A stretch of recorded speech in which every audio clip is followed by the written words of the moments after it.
On ne peut pas réussir quelque chose si on ne connaît pas le but de la chose. Amen. Tu ne peux pas réussir à un jeu si tu ne connais pas le but du jeu. Imagine que quelqu'un veut jouer au football et il ne connaît pas le but du football. Il va commencer à marquer le but dans son propre camp. Juste parce qu'il ne sait pas à quoi ça sert le football. C'est la même chose avec la vie. Si tu ne connais pas le but de la vie, tu vas faire n'importe quoi avec des bonnes intentions. Tu vas détruire et tu vas échouer. Parce que si on ne connaît pas le but, on ne peut pas réussir. Réussir, c'est atteindre le but. Amen. Alors, maintenant, si tu ne connais pas le but de la vie, ça veut dire que si je ne connais pas pourquoi tu es sur la terre, comment penses-tu réussir ta vie? Et beaucoup d'entre nous, nous connaissons tout, sauf la raison pour laquelle nous sommes sur la terre. Nous nous battons pour tout, sauf ce pourquoi nous sommes sur la terre. Mais ce que nous ne savons pas, c'est que celui qui veut nous voir en enfer, c'est lui qui a intérêt à ce que nous ne sachions pas pourquoi nous sommes sur la terre. C'est la raison pour laquelle il nous propose beaucoup de choses. Il te dit non, tu es sur la terre pour ceci, tu es sur la terre pour cela. Allez, faisons ceci, faisons cela. C'est pour ça que nous sommes ici. Nous sommes ici sur la terre pour être heureux. Nous sommes ici pour la terre, sur la terre pour faire ce qui nous plaît. Et ce sont des choses qu'il nous propose tous les jours. Et Dieu est là chaque dimanche pour nous dire exactement pourquoi nous sommes sur la terre. Mais beaucoup d'entre nous, au lieu de faire confiance à Dieu, qui nous a créés, qui nous a réveillés, qui veille sur nous, qui relève son soleil tous les jours, qui fait pleuvoir sur nous, qui fait croître tous les jours pour que nous puissions avoir à manger, au lieu de faire confiance à celui-là, nous sommes assez insensés pour faire confiance à celui qui n'a rien créé. Même le diable lui-même n'a jamais dit qu'il a créé quelque chose. Le scientifique n'a jamais dit qu'il a créé quelque chose. Aucune de ces personnes n'a dit qu'il a créé l'être humain. Le diable n'a pas dit qu'il t'a créé. L'être humain lui-même ne t'a pas dit qu'il t'a créé. Le scientifique n'a pas dit qu'il t'a créé. Même mentir à ce propos, ils ne peuvent pas. Ça veut dire que là-bas, au moins, ils sont honnêtes. Mais malgré cela, au lieu d'écouter celui qui nous a créés, nous écoutons celui qui ne nous a pas créés. Nous écoutons le voisin qui ne nous connaît même pas. Il ne sait même pas d'où on vient. Il ne sait même pas où on va repartir. Mais c'est eux qu'on écoute. C'est eux qu'on suit. C'est leur volonté qu'on fait. Et maintenant, celui qui nous a créés, lorsqu'il nous dit pourquoi il nous a créés, lorsqu'il nous dit ce qui nous attend après la mort, nous on se dit, oh, il ne sait pas de quoi il parle. C'est ce mystère. Regarde ton voisin, tu lui dis, c'est un mystère, c'est un mystère. Ça veut dire que ça ne s'explique pas.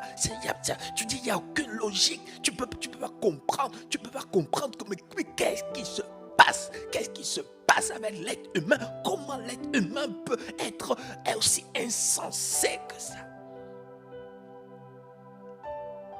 Celui qui t'a créé, il te dit, je t'ai choisi, je t'ai établi afin que tu ailles et que tu portes des fruits et que le fruit demeure. Et maintenant, celui qui ne t'a pas créé, celui qui ne te connaît pas, lui te dit, tu es créé pour aller à l'école, avoir un diplôme, avoir un travail, gagner beaucoup d'argent, te marier, avoir des enfants. Et après avoir une retraite et après mourir. Et nous lui faisons confiance. Comment est-ce que ça s'explique? Et de génération en génération, on répète la même chose. Alors on va travailler, après on va travailler, on doit manger, après on doit acheter une voiture, après on doit acheter une maison, après une deuxième maison, après une troisième maison, et après on doit aller faire la compétition avec les autres pour leur montrer qu'on a plus de maisons, et après on doit faire des vidéos pour montrer qu'on a réussi. Comment sommes-nous arrivés à cela? Comment sommes-nous arrivés à cela? Ça veut dire que celui qui t'a créé, celui qui te connaît, celui qui va te juger après la mort, lui te dit ce qui est, et toi tu dis, parle seulement. Quelqu'un est en train de se dire, oui, mais non, mais moi je ne suis pas comme ça, moi je fais confiance à celui qui m'a créé. C'est pas vrai. Celui qui t'a créé, il t'a parlé ici dimanche dernier, il t'a dit ce qu'il veut, il t'a dit pourquoi m'appelles-tu Seigneur, Seigneur, Seigneur, ne fais pas ce que je dis. Il t'a parlé. T'as parlé, t'as écouté, tu as dit off. Parle seulement. Parle seulement, parle seulement, parle seulement, parle seulement. On doit se dire la vérité, n'est-ce pas? Tu as dit parle seulement. Dans la semaine, tu allais faire ce que celui qui ne t'a pas créé t'a demandé de faire. Et celui qui t'a créé, ce qu'il t'a demandé de faire, tu ne l'as pas fait.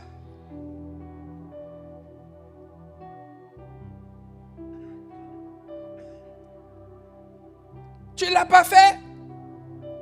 Et tu ne comptes pas le faire. Et tu ne le feras pas. Même si les anges descendent, tu ne le feras pas.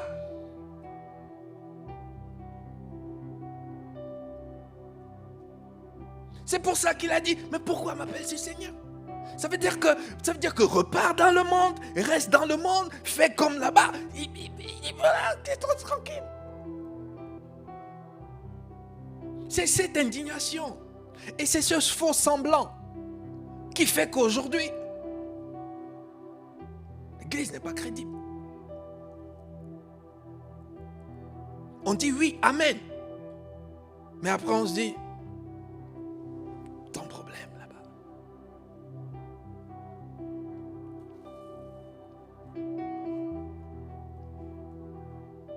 C'est un mystère. C'est un mystère, bien-aimé. Ça veut dire que nous-mêmes, nous choisissons d'aller en enfer.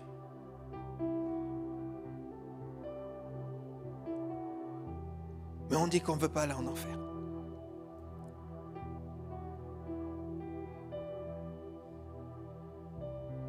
C'est un mystère. C'est un mystère. Mais ça n'a pas commencé aujourd'hui. Ça n'a pas commencé aujourd'hui. L'apôtre Paul avait déjà cela dans son église. Il se posait déjà ces questions.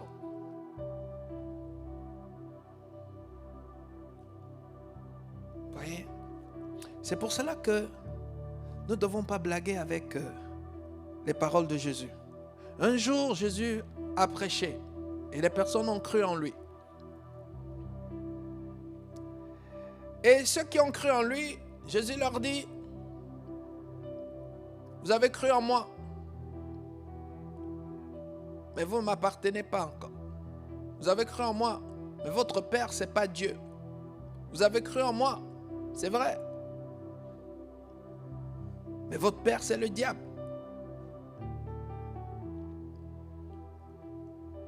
Vous voyez?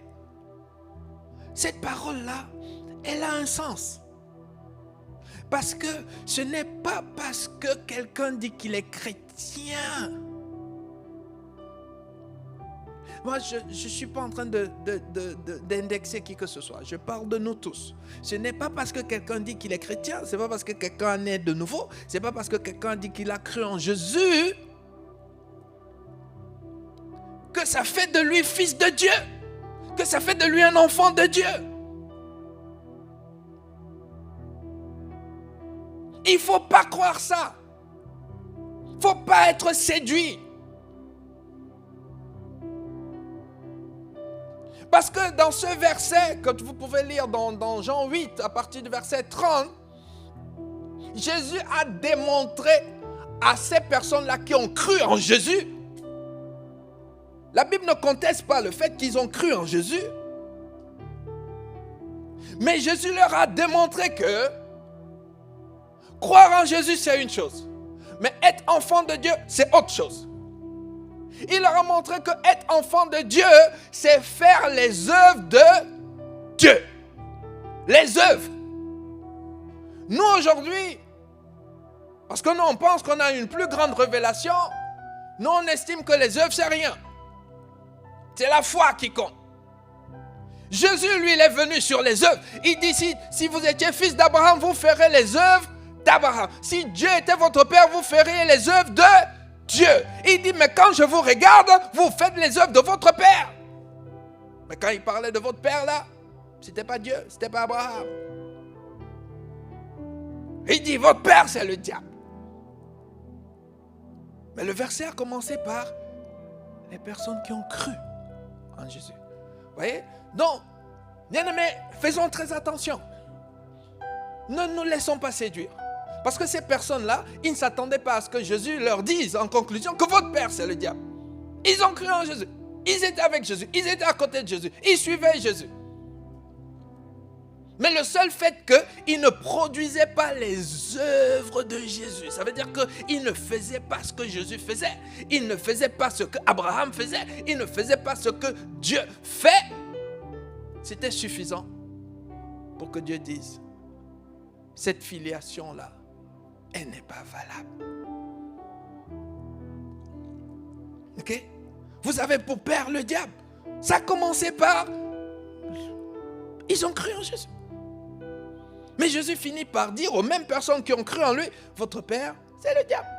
Vous voulez accomplir les désirs de votre père. Ça veut dire que chaque enfant fait ce que son père fait. C'est à tes actes, c'est à tes actes qu'on peut savoir qui est ton père.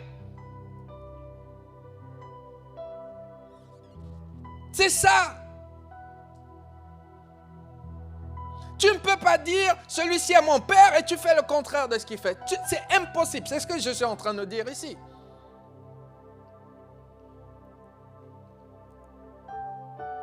C'est impossible. C'est impossible. C'est impossible.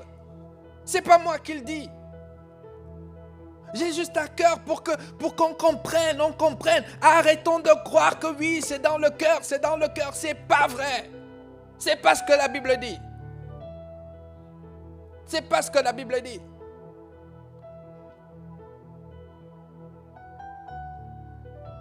C'est les œuvres.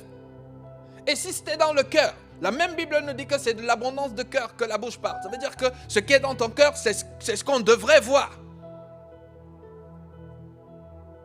Ça veut dire que ce qu'on voit, c'est ça qui est dans ton cœur. C'est ce que nous devons retenir. Et ça ne peut pas mentir. Parce que Jésus a encore dit, un bon arbre ne peut pas porter de mauvais fruits. Et il dit, c'est impossible qu'un mauvais arbre porte du bon fruit. Ça veut dire que la dimension visible, la dimension palpable, elle est très importante. Et Jésus nous le rappelle. C'est pour ça qu'il a dit à propos des faux prophètes, il dit que c'est à leurs fruits, c'est à leurs fruits, ça veut dire qu'à leurs œuvres, à leurs œuvres tu sauras.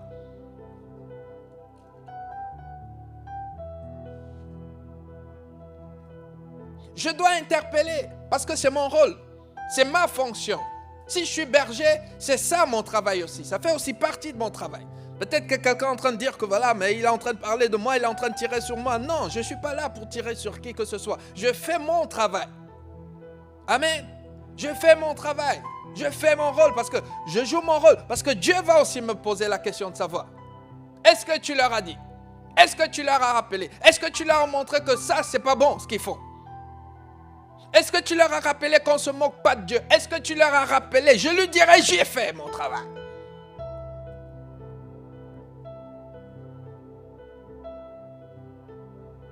C'est ça, bien-aimé. Dieu est Dieu. Et nous devons le considérer comme Dieu, comme Seigneur. Et il a dit, si je suis Seigneur, Seigneur, Seigneur, pourquoi ne faites-vous pas ce que C'est dit.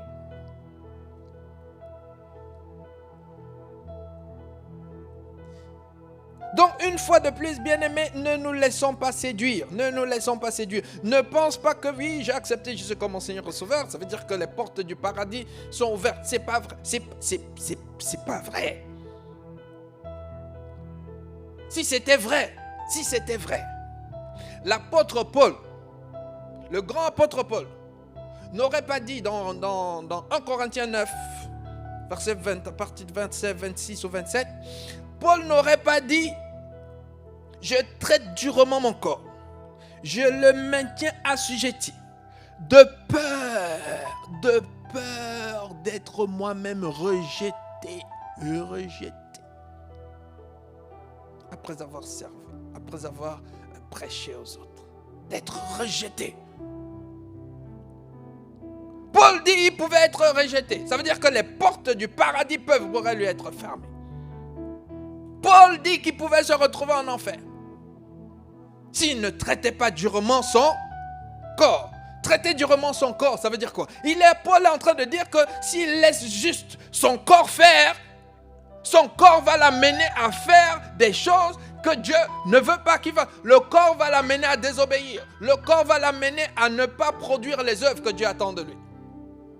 Et beaucoup d'entre nous, quand on désobéit à Dieu, c'est parce qu'on laisse le corps faire, on laisse la chair faire, on laisse le corps dire, on est fatigué, ok, il fait froid, voilà, moi je suis fatigué, j'ai trop travaillé, je suis fatigué, j'ai pas envie. C'est ça. Et Paul dit que c'est ça notre ennemi. Alors il a pointé l'ennemi, il dit que non, toi, je ne vais pas te laisser m'emmener en enfer, je vais te traiter durement et je vais faire que c'est toi qui deviens mon esclave, pas l'inverse. Bien-aimé, je suis venu te dire que pour obéir à Dieu, il faut la force, il faut traiter durement son corps. Dieu ne nous a pas menés dans une vie de confort. Réussir avec Dieu, ce n'est pas le confort. Réussir avec Dieu, c'est pas... L'apôtre Paul dit, toujours dans ce même verset, à partir du verset 24, l'apôtre Paul dit que réussir avec Dieu, c'est vivre comme un athlète. Il a pris la comparaison, il a fait la comparaison avec les athlètes. Les médaillés d'or que vous voyez là, allez voir comment ils vivent. Un médaillé d'or, il n'a pas de vie. Il ne mange pas ce qu'il veut, il ne fait pas ce qu'il veut, il ne dort pas quand il veut, il ne vit pas dans les conditions qu'il veut. Il s'impose toutes sortes d'abstinences. Il fait des pas extra qu'il ne veut pas faire. Il fait le sport quand il ne veut pas faire. Il sort quand il ne veut pas sortir. Il transpire quand il n'a pas envie de transpirer. Il fait des choses bizarres qu'il ne veut pas faire. Mais pourquoi il les fait? Une médaille l'attend. Et Paul dit, nous aussi, faisons comme eux. Paul, il dit, faisons comme eux. Il dit, mais nous, faisons ça pour une couronne incorruptible. Bien-aimé, je ne sais pas ce qu'on t'a dit à propos de la marche avec Dieu. Je ne sais pas ce qu'on t'a dit. Je ne sais pas ce qu'on t'a dit à propos du Saint-Esprit. Je ne sais pas si on t'a dit que pour que tu ailles faire la volonté de Dieu, le Saint-Esprit va venir, il va te porter, et puis il va te téléporter, il va te retrouver, je ne sais pas, et puis il va te remplir d'envie, de désir d'aller, de faire de toutes les nations des disciples. Ça veut dire que tu seras rempli de ce désir, et puis tu vas partir, tu vas courir comme quelqu'un qui ne se fatigue même pas. Je ne sais pas si on t'a appris ça, mais ce n'est pas dans la Bible. Pas biblique. Si c'était biblique, c'est que Jésus lui-même devait aller à la croix en sifflant. Même pas mal. On devait mettre le clou ici. Même pas mal. Même pas mal. Et vous avez vu ça? Jésus a crié. Il a crié. La Bible dit que c'est avec des grands cris. On parle de lui en disant, on n'a pas dit des cris, on dit des grands cris.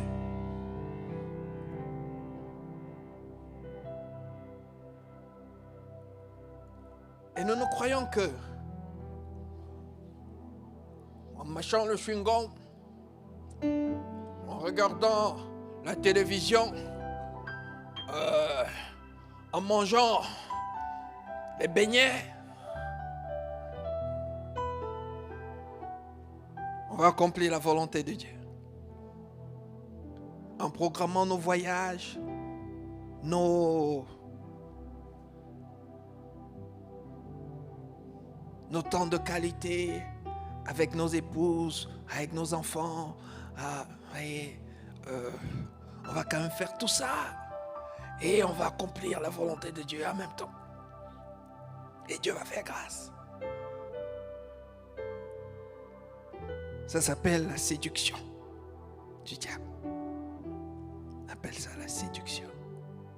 Et c'est à cause de cette séduction que, en dehors même de l'aspect spirituel, beaucoup d'entre nous, même tous les autres aspects de nos vies, sont médiocres à cause de cette mentalité. À cause de cette mentalité. Parce qu'on a cru que les choses vont se passer toutes seules. Les choses ont peur de nous. Non, ça n'existe pas. Amen. Bien-aimés, entends ça comme un encouragement. Je ne suis pas là, une fois de plus, je ne suis pas là pour tirer sur qui que ce soit. Le salut il est personnel. Chacun peut choisir d'aller lui-même en enfer. Il n'y a pas de problème. Ok? Mais une fois de plus, pardonnez-moi, c'est mon travail, c'est ma fonction, chacun a son rôle. Quand je me tiens ici, je ne me tiens pas pour moi, ce n'est pas moi. On prie ici, on dit voilà, Esprit de Jésus. D'ailleurs, le pasteur principal ici, c'est le Saint-Esprit. Amen. Moi, je suis juste un vase vide. Un vase, et puis moi, je suis content d'être vide. Je suis rien, je serai rien dans quelques temps. Dans quelques temps, voilà, ce sera mon tour de repartir à la poussière. Amen. Donc, on est ensemble. C'est juste un encouragement pour dire que soyons vrais. Soyons cohérents. Soyons cohérents. Si quelqu'un ne veut pas, il ne veut pas. Mais soyons moins de ces personnes qui sont conscients que ta vie ne t'appartient plus. Une fois que les gens te connaissent comme chrétien, ta vie devient publique. Tes collègues te voient, tes voisins te voient. Quelle est l'image que tu donnes de ton Dieu? Quelle est l'image que tu donnes de Jésus? Tu montres aux gens que ton Dieu, tu le traites juste comme un petit garçon, un petit enfant, que tu le traites juste comme ton ami. Et si tu leur montres que tu le traites juste comme ton ami, quelle est la révérence que toi tu veux qu'eux ils puissent avoir pour Dieu? Quelle est la révérence que tu veux que tes enfants, tes propres enfants qui te voient tous les jours, quelle est la révérence que tu veux qu'ils aient pour Dieu? Lorsque eux, ils te voient jamais faire aucun sacrifice pour ton Dieu. Toi, tu veux qu'ils fassent... Quel est le message que toi, tu es en train de leur envoyer? Toi, tu penses que quand la Bible dit « instruire l'enfant selon le Seigneur », tu sais ce que veut dire « instruire » ? Instruire, ce n'est pas enseigner. Instruire, ça veut dire que tu fais et il voit.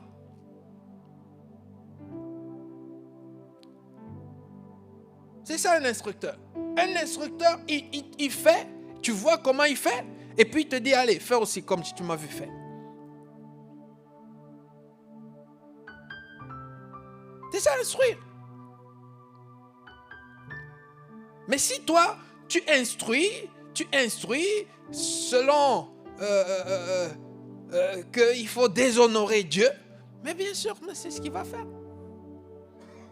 Il ne va pas juste le faire, il va le faire encore plus, de manière plus excellente.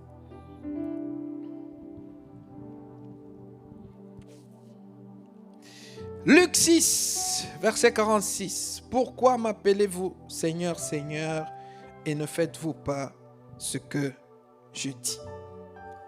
C'est ça la question qui nous a été posée. C'est ça la question que le Seigneur continue encore à nous poser. Okay. Et si nous sommes honnêtes, nous pouvons répondre à cette question en disant que tu n'es pas notre Seigneur. Ah oui, là au moins, tu es honnête. Là au moins, c'est un péché en moins. Au lieu de continuer à dire Seigneur, Seigneur. Il dit Seigneur, Seigneur. Celui qui doit dire Seigneur, c'est celui qui fait sa volonté. C'est celui qui fait ce qu'il dit. Et nous avons vu la semaine dernière une des choses importantes que le Seigneur a dit, mais que nous n'avons pas fait. Parce qu'il n'est pas notre Seigneur. Notre Seigneur, c'est peut-être notre employeur. Notre Seigneur, c'est peut-être notre femme, notre mari. Notre Seigneur, c'est peut-être nos enfants. Oui, bien sûr, il y a beaucoup de personnes aujourd'hui, leurs enfants seront devenus leur Seigneur. Notre Seigneur, c'est peut-être nous-mêmes. Beaucoup d'autres personnes, c'est eux-mêmes, ils sont leur propre Seigneur. Ceux qui veulent, c'est ce qu'ils font. Ceux qui ne veulent pas, quel que soit comment tu leur parles, ils ne le feront pas. Parce qu'ils n'obéissent qu'à eux et à eux seuls. Ils sont leur propre Seigneur.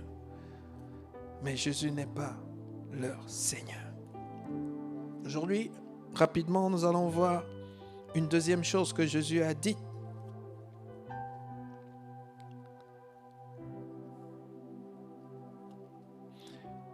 Ça se trouve dans Jean 21.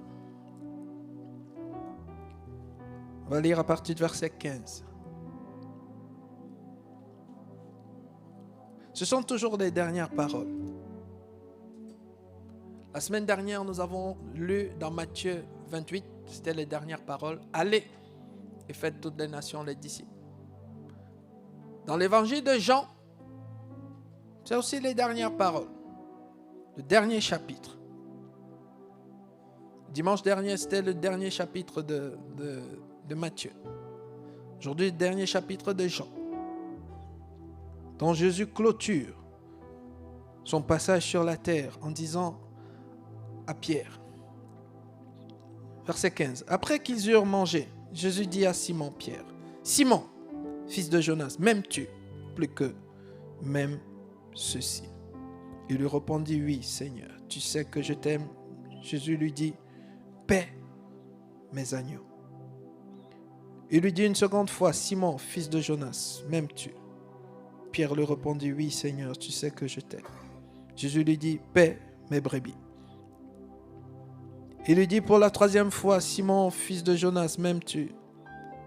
Pierre fut attristé de ce qu'il lui avait dit pour la troisième fois, m'aimes-tu? Et il lui répondit, Seigneur, tu sais toutes choses, tu sais que je t'aime. Jésus lui dit, paie mes brebis. Voilà la recommandation qui avait été donnée. Et cette recommandation nous a été donnée à nous tous.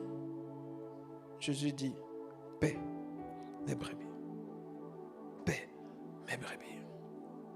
Paie mes brebis. Il n'a pas dit, gagne beaucoup d'argent. Il n'a pas dit, sois l'homme, la femme la plus puissante du monde. Il n'a pas dit, aie des milliers de followers.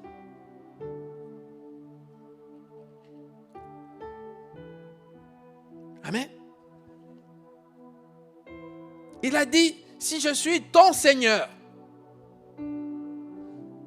si tu m'honores, si tu me crains, si tu me reconnais comme digne d'honneur, digne d'être obéi,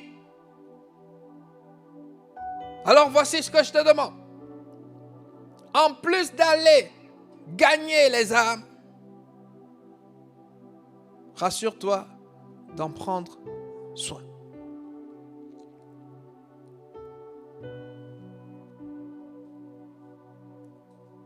C'est ça notre travail. C'est ça que le Seigneur nous a demandé. Tu vas sortir les personnes des ténèbres et tu en prends soin. Et tu en prends soin. Et tu en prends soin. Il dit, si tu ne peux pas faire ça, c'est que je ne suis pas ton Seigneur.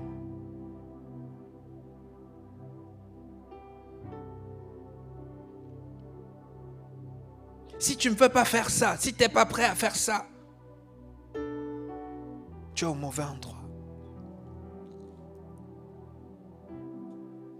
Alors la question que nous pouvons nous poser maintenant, c'est que signifie paître les brebis?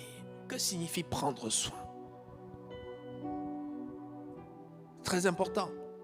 Parce que nous tous, chacun d'entre nous a sa définition de prendre soin. Selon nos cultures, selon notre niveau de compréhension. Prendre soin, c'est quoi? Paître les brebis, c'est quoi? Quelqu'un va dire, oui, s'il a faim, je lui donne à manger.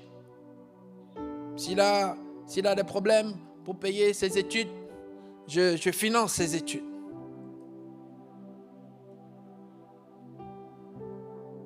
Je paye les factures d'hôpital. C'est pas vrai. Ce n'est pas, dis à ton voisin, ce n'est pas vrai. Payer les frais d'hôpital de quelqu'un ne l'amène pas au ciel.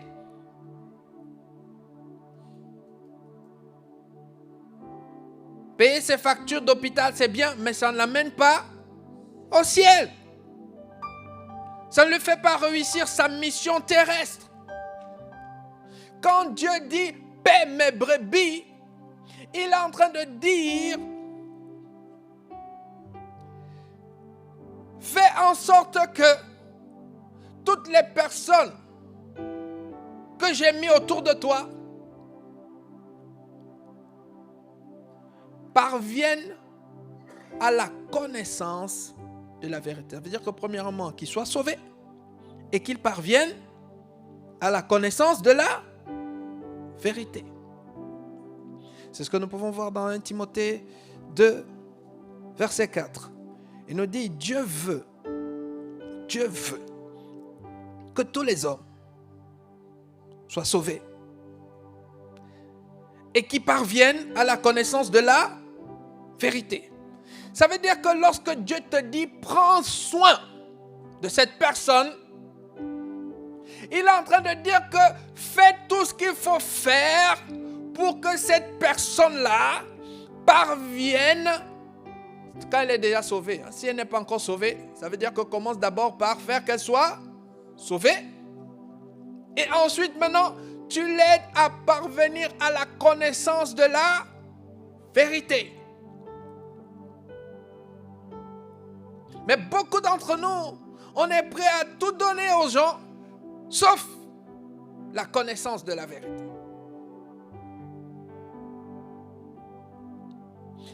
Tu prends soin de quelqu'un, il a une vie bizarre, il a des rapports intimes hors mariage, et toi, tout ce qui t'intéresse, c'est que non, il faut pas qu'il se sente mal.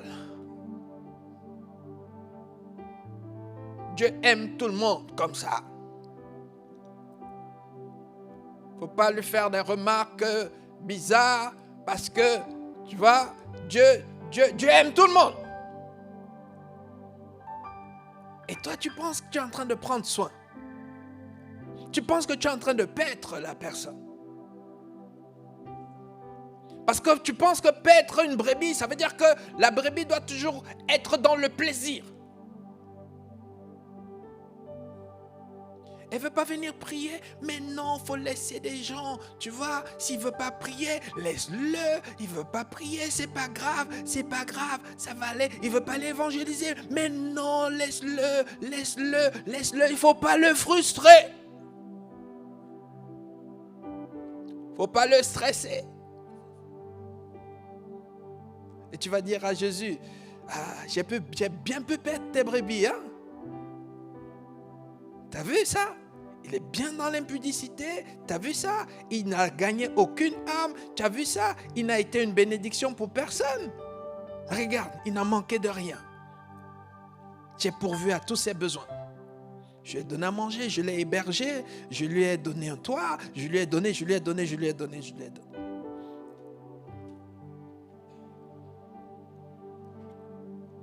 Il y a des personnes, ils donnent tout à leurs frères et sœurs chrétiens, sauf l'essentiel, la vérité. Il lui donne à manger. Il s'assure qu'il est toujours à manger. Mais sauf la nourriture spirituelle.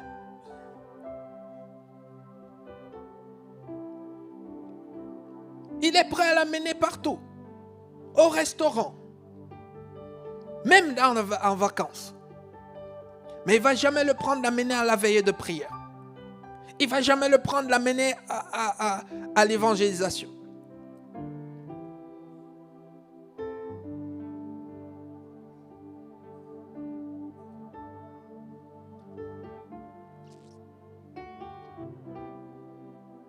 Il va s'occuper de ses problèmes, de ses désirs charnels.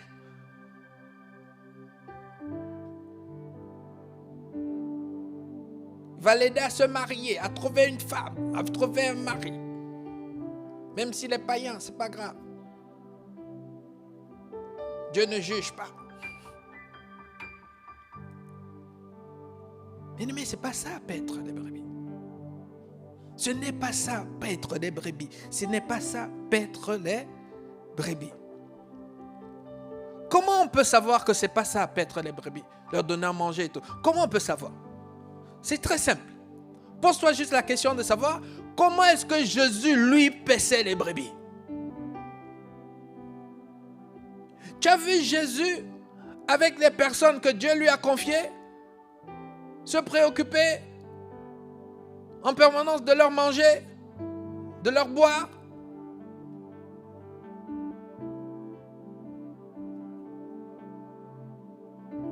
Oui, quelqu'un est en train de dire oui, mais Jésus a multiplié les pains et les poissons. Ok. Tu sais dans quel contexte? Tu sais à quel moment? La Bible dit que les personnes là ont suivi Jésus depuis. Ça veut dire qu'imagine que Jésus a une conférence qui commence à 5 heures du matin. Les gens sont là à 5 heures du matin. 6 heures, 7 heures, 8 heures, 9 heures, 10 heures. 11 heures, 12 heures, 13 heures, 14 heures. Il ne fait que leur donner la nourriture spirituelle.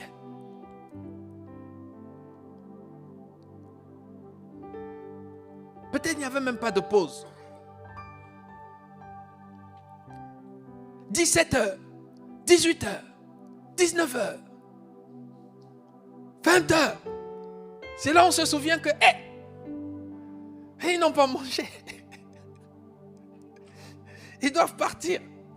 Mais on ne va pas les laisser partir comme ça, sans avoir mangé. Vrai ou faux? Ce n'est pas ça le contexte. Et vous savez ce que ça signifie? Ça signifie que la nourriture, là, naturelle, c'était accessoire. C'était secondaire. Ça ne faisait pas partie de la priorité. Amen. Mais nous, qu'est-ce qu'on fait? On renverse l'ordre. C'est nourriture, nourriture, nourriture, pondou, beignet et tout. Et après maintenant, une petite parenthèse, on va dire, bon, on va quand même prier. Et le prier là, c'est qu'il ne dépasse même pas 5 minutes. Si on voit que tu as prié plus de 5 minutes, la prochaine fois, ce n'est pas toi qu'on va demander de conduire la prière. Après, on va dire quoi? On a passé un bon moment. Après, on ajoute communion fraternelle.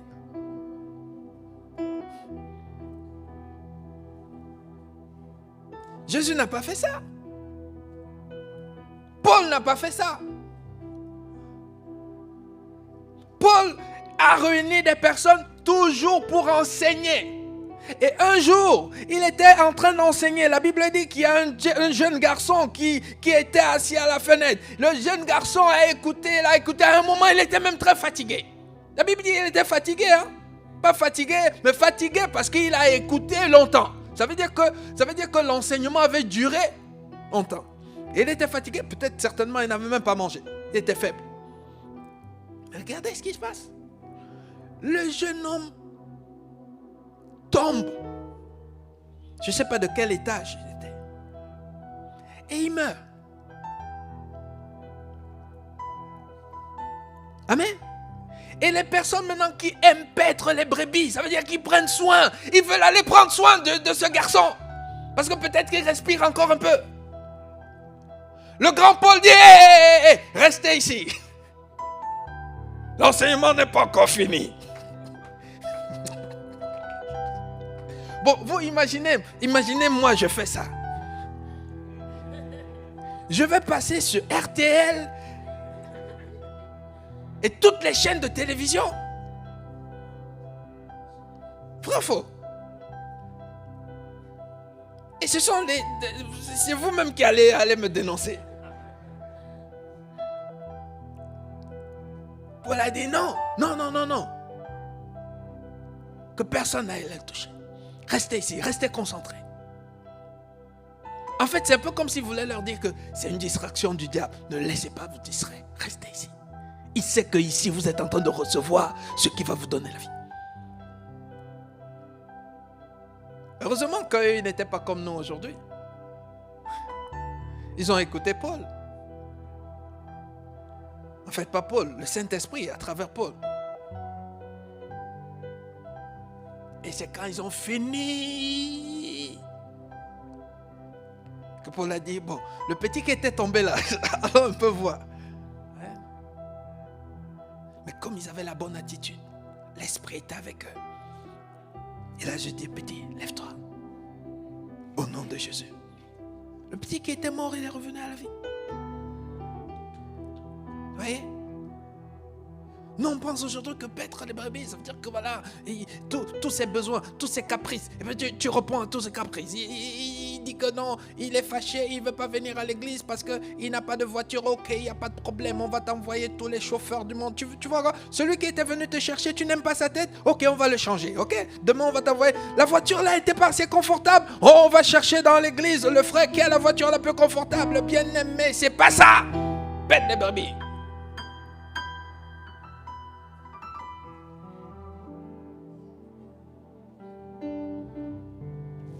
Cette personne-là que tu traites comme ça, quand est-ce qu'elle va rencontrer Jésus? Quand est-ce qu'elle va honorer Jésus? Quand est-ce qu'elle va rencontrer Jésus? Mais tu dois lui dire que, écoute très bien, tu sais dans la maison de qui est-ce que je suis en train de t'inviter? Jésus lui te dit, il a besoin de toi. Toi, tu es en train de lui dire que la limousine là, elle n'était pas assez bonne pour moi. Tu lui imposes les mains. Et là, Dieu va dire que voilà, quelqu'un qui est en train de bien paître les brebis.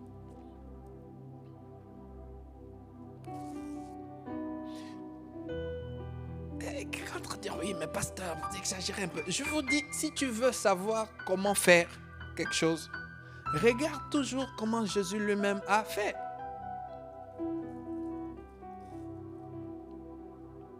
Quelqu'un pense que ça a un sens? Jésus est le modèle, n'est-ce pas? Si Jésus te demande de faire quelque chose, mais attends, la sagesse, c'est que regarde comment il l'a fait. Et tu fais comme lui.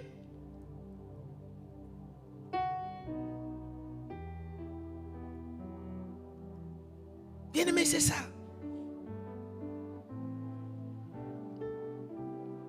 Alors, la question que devons nous poser aujourd'hui, c'est que, est-ce que tu paies les brebis du Seigneur? Si tu l'appelles Seigneur, Seigneur, tu paies ses brebis.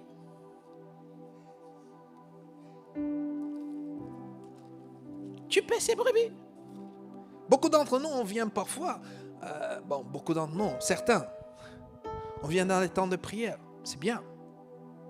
Mais paître les brebis, c'est aussi que tu ne viens pas seul. Tu amènes quelqu'un à prier. Tu viens le dimanche. C'est bien. Mais quand on paie les brebis du Seigneur, on se rassure que eux aussi viennent. Amen. Pas bon, ok, mais tu vois, je comprends qu'il fait froid quand même, ok, je te comprends, ok, c'est pas grave, hein. On va prier qu'il fasse moins froid la prochaine fois.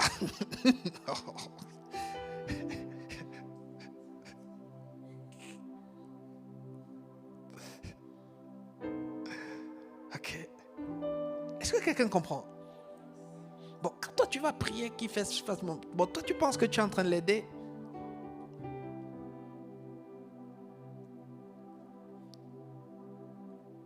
Tu veux maintenant savoir comment Dieu... Bon, là on a parlé de Jésus. On a parlé de Paul. Tu veux savoir comment Dieu, le Créateur, lui paie ses brebis? Il les sort d'Égypte. Là où il y avait des concombres, il y avait de la viande, là où tu vois, il les prend, il les amène dans le désert, pas n'importe lequel. Il y a plusieurs déserts. Il regarde parmi les déserts, il regarde le plus affreux. Bon, là, je ne suis pas en train d'inventer, hein, c'est lui qui le dit. Il faut lire dans Deutéronome 8. Okay? Deutéronome 8, je ne sais pas, à partir du verset 15 quelque part. Il dit, c'est moi qui vous ai amené dans cet affreux. Ça veut dire que c'est lui qui est souligne. Ça veut dire qu'il y avait plusieurs déserts. Mais il a regardé le plus affreux. Et il les a mis là-bas. Il dit, afin de vous humilier. Oui, voilà, c'est ça. Regardez, regarde. Et il est en train de leur dire, n'oubliez pas l'Éternel votre Dieu. Ça veut dire qu'il est en train de dire que soyez reconnaissants. Ah oui, ça commence par, quand vous allez maintenant commencer à avoir des maisons. Comme il dit, n'oubliez pas l'Éternel votre Dieu, qui vous a sorti d'Égypte, et qui vous a ici, et qui t'a fait marcher dans ce grand et affreux désert. Et c'est pas tout, regarde, où il y a des serpents brûlants et des scorpions.